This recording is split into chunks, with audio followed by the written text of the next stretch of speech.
সিজারের পরই মা ও নবজাতকের মৃত্যু, হাসপাতাল ভাঙচুর। ভিডিওটিতে একটি লাইক দিয়ে দেখতে থাকুন, আর যারা এখনো চ্যানেলটি সাবস্ক্রাইব করেননি দয়া করে তারা এখনই সাবস্ক্রাইব করে নিন। নোয়াখালীর মাইজদিতে ভুল অস্ত্রোপচারে নবজাতক সহ প্রসূতি মায়ের মৃত্যুর অভিযোগ উঠেছে।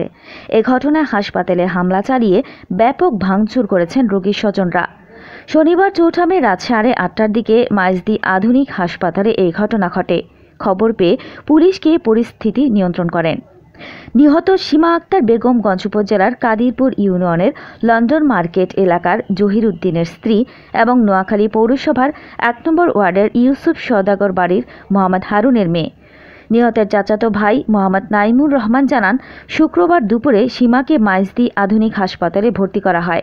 পরে দুপুর 2টার দিকে চিকিৎসক আশিকা কবির অস্ত্রোপচার করে সন্তান প্রসব করান, কিন্তু অপারেশনের সময় তার জরায়ুর রক্তনালী কেটে ফেলায় অতিরিক্ত রক্তক্ষরণ হয়।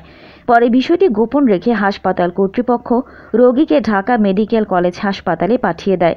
সেখানে নেয়ার পর ডাক্তার সীমাকে মৃত ঘোষণা করেন। অন্যদিকে তার নবজাতক সন্তানকে চট্টগ্রামে নিয়ে গেলে সেখানে তারও মৃত্যু হয়। এ ঘটনায় ক্ষিপ্ত হয়ে শনিবার রাত 8:30টার দিকে নিহতের স্বজন ও এলাকাবাসী মাইজদি আধুনিক হাসপাতালে ভাঙচুর চালান।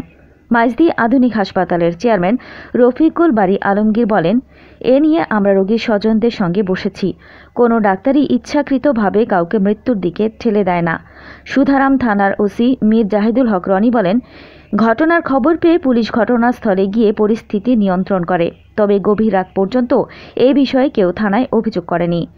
এদিকে অভিযোগ উঠেছে হাসপাতাল কর্তৃপক্ষ বৈঠক করে রোগীর স্বজন, সাংবাদিক ও স্থানীয় প্রভাবশালীদের টাকার বিনিময়ে ম্যানেজ করেছেন, তাই এ নিয়ে থানায় কোনো অভিযোগ করা হয়নি। জেলা civil surgeon doctor Masum Iftekhar বলেন, অভিযোগ পেয়ে তাৎক্ষণিক সদর উপজেলার স্বাস্থ্য কর্মকর্তা ডাক্তার নুসরাত নাইমা জাবিনকে ঘটনাস্থলে পাঠানো হয়েছে। পরবর্তীতে তদন্ত করে এই বিষয়ে আইনগত ব্যবস্থা নেওয়া হবে। এরকম আরো অনেক ভিডিও পেতে নিউজ এক্সপোজার টিভির সাথেই থাকুন। চ্যানেলটি সাবস্ক্রাইব করুন এবং সাথে বেল আইকনটি বাজিয়ে দিন।